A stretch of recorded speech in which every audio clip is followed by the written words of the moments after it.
Hello everyone, আসসালামু আলাইকুম। Welcome back to my channel. আমি ইয়াসমিন আছি তোমাদের সাথে। আজকে একটা লাইফস্টাইল ব্লগ তোমাদের মাঝে শেয়ার করছি। আর তোমাদের আমি একটা কথা বলতে চাই, তোমরা অনেকে হয়তো ভাবো অনলাইনে জিনিস কেনা মানেই ঠকে যেতে হয়। আসলে কিন্তু সেটা না। আমি অনলাইনে প্রচুর জিনিস কিনছি বা কিনি, আগেও কিনেছি। আর এটা আমার ছেলে যখন পেটে ছিল তখন থেকে বেশি আমি কেনাকাটা শুরু করি অনলাইনে। আজ পর্যন্ত আমি কিন্তু ঠকিনি।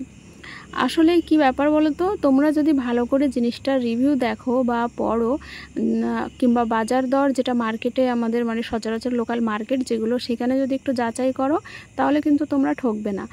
পেন্টনিকের কলমগুলো আমি কিনেছি, এগুলো কিন্তু মার্কেটে তোমরা 10 টাকা পিসে পেয়ে যাবে, তাই না? অনেকে তোমরা এটা চিনতে পারবে, আগে দেখো কলমগুলো। তো এখানে আমি ফ্লিপকার্ট থেকে এটা কিনেছি, আর এটা আমি লাইফে ফার্স্ট টাইম কিনলাম। 50 পিসের পুরো সেটটা রয়েছে। আর এটা আমি যে দামে কিনেছি, দামটা আপ ডাউন হতেই থাকে, আজকে এক দাম থাকবে, কালকে আরেক দাম থাকবে, এরকম আপ ডাউন হতেই থাকে। তো আমি প্রপার দামটা বললে তোমরা হয়তো অনলাইনে খুঁজলে সেই দামে নাও পেতে পারো, ঠিক আছে? তবে এর যে দামটা পড়েছে সেটা হচ্ছে 6 থেকে 7 টাকার মধ্যে এক একটা পিস। তো আমি ভালোই দাম কমে পেয়ে গেলাম। আর যেহেতু আমার দুটো মেয়ে পড়াশোনা করে, ওদের কিন্তু প্রচুর কলম লাগে, তো সেই জন্য আমি পুরো বক্সটা কিনেছি। আর এটা কিন্তু নাসরিনেরও দেখে ভীষণই পছন্দ। এটা নোডেড হচ্ছে, মানে রাউন্ডে রাউন্ডে ঘুরছে, এই যে খুব সুন্দর লাগছে দেখতে। তো এখানে 3 কালারের আছে, ব্লু, ব্ল্যাক অ্যান্ড রেড। তো এই পেনগুলো আমি কিনে রেখেছি, আমার আর কোনো চিন্তা নেই। মেয়েদের যতটা প্রয়োজন ওরা কিন্তু ইউজ করবে, লিখবে, পড়াশোনা করবে। আর এর লিংক তোমরা যদি চাও আমি দিয়ে দেবো ভিডিওর ডেসক্রিপশন বক্সটা, তোমরা প্লিজ একবার চেক করে নিও। যদি কেউ পারচেস করতে চাও সেখানে কিন্তু আমি লিংকটা দিয়ে দেব।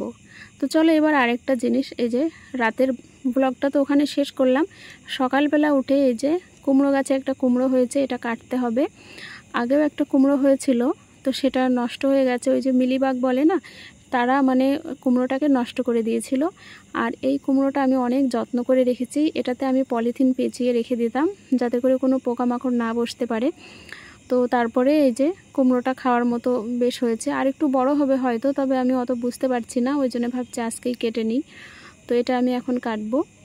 আর নিজের হাতে লাগানো সবজি এই প্রথম মনে করো আমি এই যে কাটছি আর কি। হারভেস্টিংয়ের মানে ভিডিওগুলো কিন্তু দেখতে ভালোই লাগে, তাই না? একটা কুমড়ো কেটে এতটা খুশি লাগছে।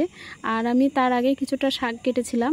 বেসিক্যালি এই গাছটা আমি লাগিয়েছিলাম শাক খাওয়ার জন্য, কিন্তু কুমড়োটা হয়েছে এটা পুরো আমার অবাকই লেগেছে। আমি ভাবতে পারিনি এই গাছে কুমড়ো হবে। তো এই দেখো আমি শাক করতে বসেছিলাম, তারপরে ভাবলাম যে না, কুমড়োটাও কেটে নিই। চাল কুমড়ো এটা। তো এখানে শাক রান্না করব, আর হচ্ছে চাল কুমড়োটা ভাজি করব। আর এই চাল কুমড়ো ভাজি আমি কিন্তু আগে পরে কখনো খাইনি, লাইফে প্রথম আমি খাবো। তো এইগুলো এই যে আঠা বেরিয়ে গেছে, পোকা বসেছিল হয়তো, পিঁপড়ে টিপড়ে যাই হোক, তো ওরা মানে ফুটো করে দিয়েছে, আটা বার হয়ে এই যে গায়ে দাগ হয়ে গেছে। তো বাড়িতে অল্প কিছু জায়গা থাকলে তোমরাও কিন্তু বাড়িতে সবজি এভাবে লাগাতে পারো। আর আমি ছাদে প্রচুর সবজি লাগিয়েছি, একটু একটু করে তো ভিডিও তোমাদের মাঝে শেয়ার করছি। আরও তোমরা দিন গেলে আরও ভিডিও দেখতে পাবে।